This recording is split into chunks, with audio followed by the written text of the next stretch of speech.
drejt për drejt. Sigurimet do t'i mbuloj qeveria për 9 muajt e parë. Dhe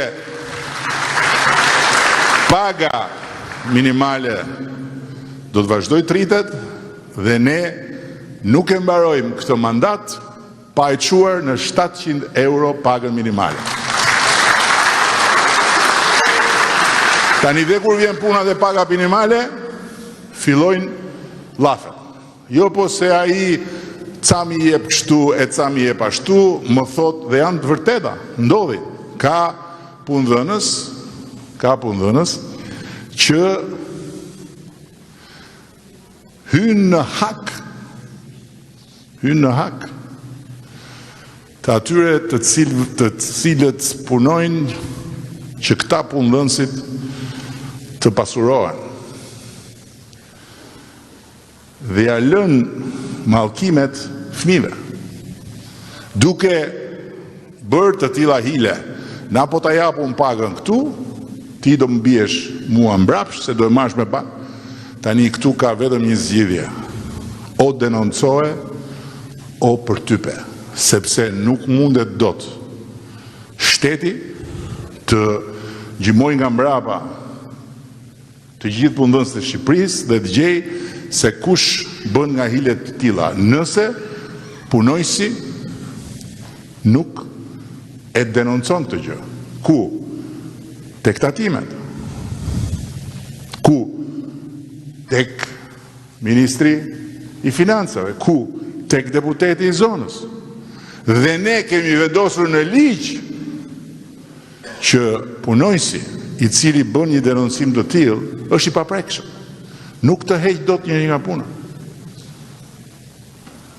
Ama ajo që ne kemi për detyrë është që në deklarimet që burojnë nga banka, 500 euro të vinë në emrin tënd.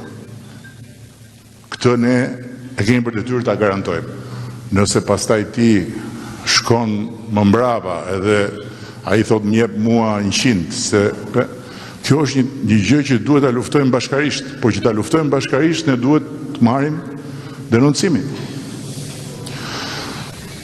Përtej pagës minimale do të vazhdojnë të rriten edhe pagat e tjera.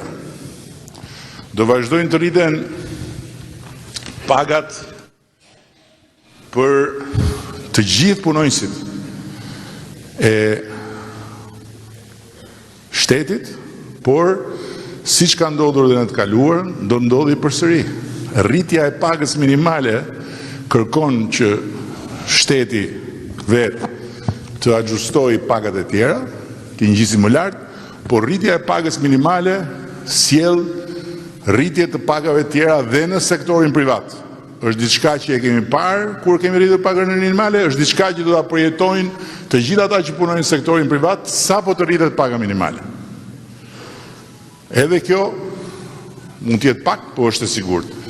Dhe nga rritja e pagave do të përfitojnë edhe punojësit e shëndetësisë, do të përfitojnë edhe mësuesit, do përfitojnë edhe punojësit e policisë që për hir të vërtetës kanë pasur disa problematika që më në fund marrin zgjidhje të plot, sepse do të përfitojnë edhe vjetërsinë në punë, gjë që e kanë kërkuar prej kohësh, që vetëm si e tillë, pra vetëm vjetërsia në punë si e tillë përkthehet në 50 euro plus në muaj për gradat e ulta, pa llogaritur rritjen tjetër të pagës.